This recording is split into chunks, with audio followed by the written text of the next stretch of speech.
Vamos lá então, olha só, você que acompanha, né, o Fala Minas, né, viu que dia 4 de fevereiro foi aí celebrado o Dia Mundial de Combate ao Câncer. A gente falou sobre isso aqui no programa, inclusive. Então, durante todo o mês, né, diversas ações em todo o mundo são enfatizadas aí para alertar, né, sobre essas doenças, né, sobre vários tipos de câncer. E hoje nós vamos falar sobre o câncer anal, gente. Para vocês terem ideia, de 2015 a 2023, mais de 6 mil brasileiros acabaram perdendo a vida, né, morreram devido a esse tipo de tumor. E para a gente saber mais sobre esse tipo de câncer, quais as formas de prevenção e também de tratamento, nós vamos conversar com o Dr. Juliano Figueiredo, ele que é membro titular da Sociedade Brasileira de Coloproctologia. Doutor Juliano, fala comigo de Belo Horizonte, bem-vindo ao Fala Minas. Muito boa tarde, Lúcia, boa tarde aos ouvintes da Rede Minas. Ô doutor, qual que é a importância, né? A gente viu aí, né? Foi celebrado dia 4, né? Em todo mundo aí, Dia Mundial do Câncer. Qual que é a importância da gente falar sobre esse caso em específico, né? Que é o tumor, o câncer anal? O câncer anal, ele é um câncer que tem crescido a incidência nos últimos anos, né? Particularmente em Minas, São Paulo, Rio de Janeiro, tem mantido estatísticas maiores que outros estados. E é relacionado frequentemente com infecções anteriores com o vírus do HPV, por exemplo. Então é importante nós conhecermos sobre este tipo de tumor. E olha, né, você já tocou num assunto aí que eu já até tinha colocado aqui. O vírus HPV, né, ele é o vírus maior causador desse tipo de câncer e existem outras formas também desse câncer aparecer no paciente?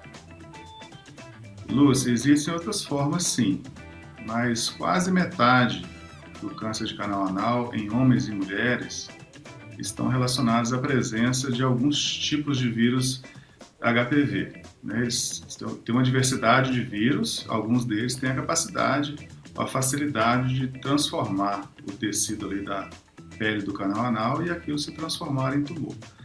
Mas o hábito de fumar, a relação com a imunossupressão relativa, a relação com o HIV, também são predisponentes do câncer anal. E olha, diferente da prevenção... Fica à vontade, doutor, pode falar.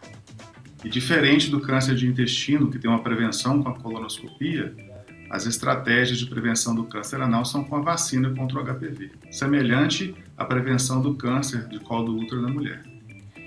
Quando a gente fala de HPV, né, a gente sabe aí que é o papilomavírus humano que é transmitido por meio da relação sexual sem preservativo, contato íntimo e compartilhamento aí de objetos sexuais sem a devida prevenção, né, proteção. Por que é importante? A gente tem visto, né, cada vez mais governo federal, governo estadual, né, fazendo campanha para que os adolescentes entre 12 e 14 anos, que é o faixa, né, alvo da campanha da HPV, sejam vacinados, para que os pais, né, façam essa imunização com relação ao HPV. Nessa faixa, Lúcia, antes do indivíduo ter contato com o vírus, é o momento ideal para ele ser vacinado, não é? A vacinação de homens e mulheres, homens, né, meninos e meninas nessa faixa de idade, 11, 12 anos, antes ainda das relações sexuais, seria o ideal para prevenir esse tipo de infecção e o ideal para prevenir, por consequência, o câncer de canal anal. Quando eu estava pesquisando aqui sobre o assunto, né, eu vi também que a baixa imunidade, né, ela acaba também se tornando um fator de alerta. Por quê? Porque aí nós temos um vírus que pode permanecer muito tempo, pode produzir alterações locais, inflamações locais, pode permanecer mais de uma década ou 2 décadas, às vezes, sem sintoma, a pessoa fica transmitindo sem saber que tem, e depois de 15, 20 anos aparece um nódulozinho na região que ele acha que é uma hemorroida, que ele acha que é uma fissura, e na verdade é o câncer espinocelular, né, do canal anal. Você falou aí, né, hemorroida, eu também pesquisei sobre isso, né? Muitas pessoas acabam confundindo, né, câncer anal com hemorroida, mas há que se preocupar com isso também, né? Porque a gente sabe que, independente do diagnóstico, né, do câncer, quanto antes, né, esse diagnóstico seja comprovado, maior é o tempo de recuperação, né, de cura dessa pessoa também. Perfeito, Lúcia. Quanto mais cedo o diagnóstico, mais as chances de cura sem quimioterapia e sem radioterapia. O tumor, quando ele é pequeno, ele é perfeitamente tratável com medidas locais, seja era cirurgia ou procedimentos ali de pequeno porte. Quanto mais demorado, mais complexo o tratamento.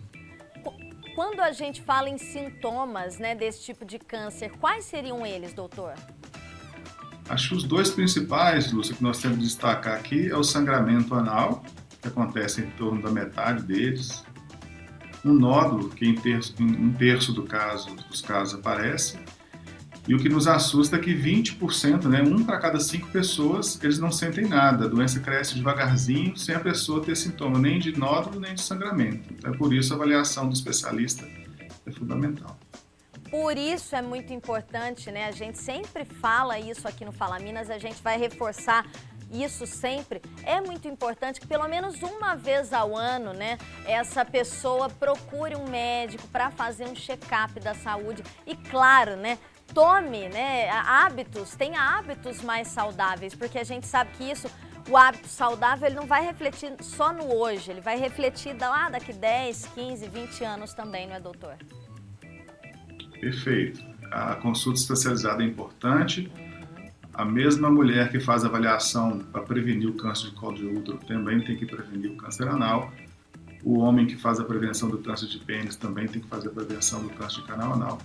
Procurar o especialista para ser melhor orientado. E a cobertura vacinal é super importante. Ô doutor, chegou uma pergunta aqui pra gente, a Regina Rangel está acompanhando o Fala Minas, mandou o seguinte: câncer do reto é o mesmo do que câncer anal? A gente pode entender que é o mesmo ou há diferença? A diferença, Lúcia, e obrigado pela pergunta. O câncer retal ele é muito frequentemente diagnosticado por um exame bastante conhecido da população geral, que é a colonoscopia, né?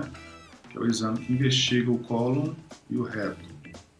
O exame anal, muitas vezes, ele não é bem feito pela colonoscopia, porque quando se introduz o aparelho de colonoscopia, ele enxerga o reto e o cólon do paciente, o intestino grosso, mas ele não avalia bem o canal anal. O canal anal fica para uma avaliação da especialidade da cirurgia coloretal. E aí, qual que a gente, né, pode entender aí? Existe algum tipo de preventivo quando a gente pensa, né, em câncer anal, doutor? A prevenção está relacionada com a menor exposição ao HPV, então relações sexuais protegidas. Ela está relacionada com o tratamento mais adequado do HIV, quando a pessoa tem HIV, está com o número de CD4 baixo e a carga viral baixa. Ela está relacionada com o menor número de parceiros e ela está relacionada também com a vigilância nos pacientes que têm alguma imunossupressão, seja ela por uso de medicamento, um exemplo seria os pacientes com transplante que usam imunossupressores, e outras situações que a pessoa sabidamente tem uma imunossupressão adquirida. Esse paciente tem que ter uma vigilância. A cobertura vacinal, nós precisamos reforçar que antes da exposição às relações sexuais, a vacina é desejável nessa faixa de idade, mas existe espaço para vacinação também em pessoas até 25 anos já expostas a relações sexuais e ao contato com HPV. Olha, eu até trouxe... Pode falar, doutor. Não, a vacina previne, isso é importante, esse olhar para a vacina. É sempre importante a gente falar sobre vacina, né? Eu bato na tecla aqui que todo mundo tem que tomar vacina, principalmente, né, essa faixa etária que está disponível pelo SUS, né? Os pais não vão pagar por isso. A gente já sabe que a partir de, né, fora dessa faixa etária, já há um custo aí, né, para essas vacinas. São quantas doses mesmo da HPV? 2 ou 3, doutor? São 3 doses, você. 3 doses, né? E não adianta fazer o tratamento pela metade, né? Fui lá, tomei uma dose, tomei a segunda e esqueci da terceira. Não pode, tem que ser o tratamento completo. Para ter a eficácia que se deseja, a exposição tem que ser com no mínimo 3 doses, né? Para ser a eficácia desejada. Legal. E eu trouxe aqui alguns dados também, olha, números, né, do Sistema de Informações Hospitalares do Ministério da Saúde. obtidos aí com exclusividade pela Sociedade Brasileira de Coloproctologia. Nos últimos 10 anos, gente, mais de 38 mil internações foram registradas com relação ao câncer anal. Eu falo que é muito falta de informação também, né, doutor? Eu acho que a gente tem que falar mais sobre... Porque a gente está acostumado a ouvir só câncer de mama, né, outros tipos de câncer. E aí esse câncer até surge um certo preconceito. Muitas pessoas quando escutam falar, mas vai falar de câncer anal, nossa. A gente não tem que ter preconceito nenhum, não tem que ter vergonha nenhuma de falar sobre esse assunto, né? Eu acho que a informação, ela liberta, não é? A partir do momento que conhecemos, podemos prevenir, podemos tomar algumas medidas, não só da autoproteção, quanto da proteção dos nossos familiares, né? Conhecer que essa estatística tem aumentado, o tratamento do HIV, ele de certa forma melhorou alguns outros tumores, como o linfoma e o sarcoma de Kaposi, mas a incidência de câncer de canal anal, ela continua aumentando nos últimos anos no paciente mesmo HIV bem tratado, sabe? Então, assim, essa estatística do crescimento, ela nos faz pensar que estamos precisando de diagnósticos mais precoces, né? De quebrar o preconceito e ir na especialidade de cirurgia coloretal e fazer uma avaliação especializada. Isso é muito importante. E aí, para tirar uma dúvida, né? Esse tipo de câncer, ele é mais comum em mulheres ou em homens? E qual faixa etária, mais ou menos, para a gente ter uma ideia? Ele é distribuído semelhante entre homens e mulheres. Tem um grupo em especial que nós temos que chamar a atenção, que é o indivíduo que tem HIV positivo e que ele tem relações com homens, a chance de desenvolver em 15 anos a doença é 3 vezes maior do que a população comum. Então, devemos cuidar especialmente dessa população. Então, por isso que a gente está aqui trazendo esse assunto, porque, olha, 3 vezes maior, né? Essa é a preocupação e a gente não quer, né? A gente falou aí de 6 mil óbitos aí nos últimos 9 anos, pelo menos. A gente não quer que esses números continuem aumentando. A gente quer que esses números diminuam até sejam zerados. Exato. Medidas preventivas, vacina, autocuidado, orientação, informação.